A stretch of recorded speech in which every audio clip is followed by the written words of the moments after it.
तकरीबन 24 साल पहले की बात है।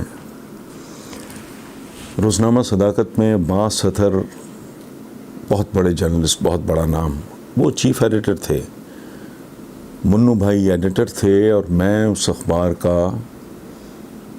मैगज़ीन एडिटर था और मेरे पास चार्ज था एडिटोरियल पेज का। मेरा ख्याल शाम का वक्त था जब अब्बास सतर आए मेरे कमरे में और उन्होंने कहा आपको पता चला? मैंने कहा क्या? कि सुल्तान राई मर्डर हो गया है। I was shocked. हालांकि मेरा सुल्तान राई उन बहुत कम अदाकारों में से एक जिसके साथ मेरा कोई लेना देना, कोई ताल्लुक़, हत्ता के तारुफ भी नहीं था, मुलाकात भी नहीं थी, लेकिन ज़ाहिर है एक बहुत बड़ी ख़बर थी। कुछ देर तो हम गुमसुम बैठे रहे। उसके बाद शाहजी ने इसी तरह क्लिप बोर्ड उठाया, कुछ लिखा और मेरे आगे कर दिया। चूँकि एक प्रोफेशनल आदमी थे,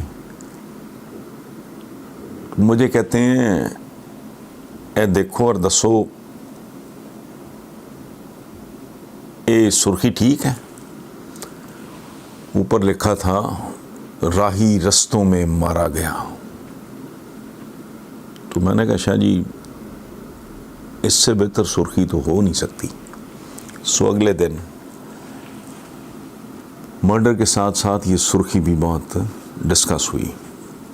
सुल्तान राई मैं तो जानता नहीं, सिवाय इसके कि बहुत उस बंदे ने बहुत स्टारडम, वो तारीख़ है ख़ास तौर पे पंजाबी सिनेमा की। दो वाक़यात मैं सुनाता हूँ उस बंदे के बारे में। एक का तो मैं चश्मदीद गवाह हूँ। ये जो PIC है जेल रोड पे, सर्विसेज हॉस्पिटल के पास उसी साइड पे पेट्रोल पंप था। आजकल है या नहीं है, चूँकि सालों बीत गए, मैं उन इलाकों में अब जाता ही नहीं, मैं घर से बाहर ही नहीं निकलता। तो पेट्रोल पंप पे मैंने गाड़ी पीछे लगाई तो अगली गाड़ी में सुल्तान राई और पिछली गाड़ी में वो साइड पे वो मेरी गाड़ी में उसने पेट्रोल डालना शुरू किया। तो मुझे आज भी याद है पूरा, इट वॉज अ मर्सिडीज जो सुल्तान राई मरहूम जो चला रहे थे। तो हम आगे पीछे पेट्रोल पंप से निकले जेल रोड पे। तो थोड़ी दूर गए तो आगे एक गाड़ी जिसको दो बेचारे माड़े से ना बंदे धक्का लगा रहे थे। अब सुल्तान राई मरहूम की गाड़ी मेरी गाड़ी से आगे थी, मेरी गाड़ी पीछे थी और ये पेट्रोल पंप से कुछ फासले की बात है। वो मैंने देखा सुल्तान राई ने गाड़ी साइड पे पार्क की,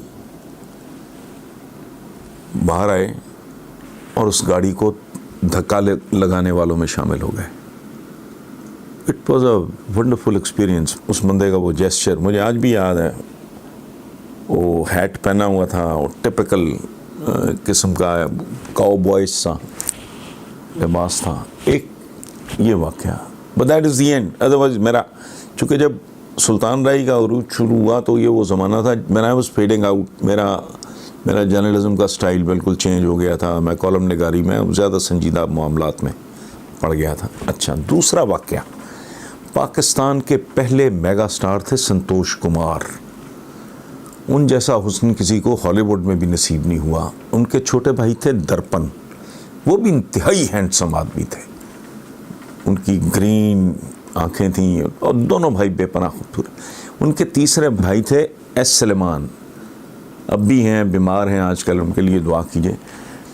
एस सलेमान से छोटे यानी संतोष भाई, दर्पण भाई, सुल्लू भाई उनको हम कहते हैं तीसरे। चौथा मंसूर मेरा इंतहाई करीबी दोस्त है। तो इस वाक़े का मैं गवाह नहीं हूँ, मुझे मंसूर ने सुनाया, अल्लाह उसे सेहत ज़िंदगी दे। तो मंसूर ने बताया कि एक बार मैं और सुल्लू भाई राही को मिलने गए उसके घर और हमने बात की कि भाई तुम्हारे पास डेटों की सूरत हाल क्या है, डेट्स का ये शेड्यूल फिल्म का। तो राई ने कहा कि शाह जी मेरे को मेरा ख्याल 2.5-3 साल मेरे को कोई डेट नहीं, यानी मेरा कोई दिन खाली नहीं है जिस दिन शूटिंग ना हो, बल्कि शूटिंग्स ना हो। उसने टेडी शिफ्ट ईजाद की थी। तो कहते हैं अच्छा, हमने कहा अच्छा ठीक है, और सुनाओ खैरियत है, ठीक है चलते हैं। तो हम जब चलने लगे तो उसने कहा कि शाह जी आपने पूछा मुझसे, लेकिन मुझे बात समझ नहीं आई, आपने क्यों पूछा मुझसे? तो उन्होंने कहा यार हम सोच रहे थे पंजाबी फिल्म प्रोड्यूस करने का, लेकिन तुम्हारे पास चूँकि डेट्स नहीं है तो कुछ और। तो उसने कहा शाह जी बात सुने, आपका वो मकाम और मनसब है, मेरे दिल में वो एहतराम है आपका और आपके ख़ानदान का कि आपको मुझसे डेटों का पूछना नहीं चाहिए, मुझे बताना चाहिए कि आपको सुल्तान राय किस किस दिन और कितने दिन के लिए दरकार है, क्योंकि शाह जी मेरी रगों में आपका नमक शामिल है। जब मैं एक्स्ट्रा होता था तो मुझे बड़े शाह साहब यानी संतोष भाई और दर्पण भाई वो मेरी देखभाल किया करते थे, वो मेरा ख्याल किया करते थे। सो वो हमारे बुजुर्ग कहा करते थे कि जो इंसानों का शुक्रिया अदा नहीं कर सकता वो रब का शुक्र भी अदा नहीं कर सकता। इससे अंदाज़ा लगा ये 2 इंसिडेंट्स, मेरा कोई ताल्लुक़ तारुफ कतअन उस बंदे के साथ नहीं, लेकिन वो गाड़ी वाला इंसिडेंट जो है मैंने आपको, और दूसरा जो सुल्लू भाई और मंसूर के साथ उसने ये और बाकी उसने निभाया। वो इतना बड़ा आदमी था, बट अगेन चलते चलते मैं एक बात अर्ज़ करना चाह रहा हूँ, और वो सुल्तान राय मरहूम के राय साहब के बेटों या बच्चों से मैं मुखातिब हूँ कि बेटा जो बाप तुम लोगों के लिए करोड़ों छोड़ गया उसकी कब्र पे ताला न लगे, चौकीदार बिठा दो, कितनी तनख्वाह ले लेगा, ताकि कोई उसका चाहने वाला आए। जैसे मैंने देखा वो सराइकी बेल्ट से एक साहब आए हुए, मैं जो अतर ने वहाँ जाके शूट किया है, तो वो तकरीबन रोने वाला हो गया था कि पहले कभी ये ताले नहीं थे, अब ये ताले हैं, वरना मैं अंदर बैठ के फातिहा पढ़ता, दुआए मग़फ़िरत।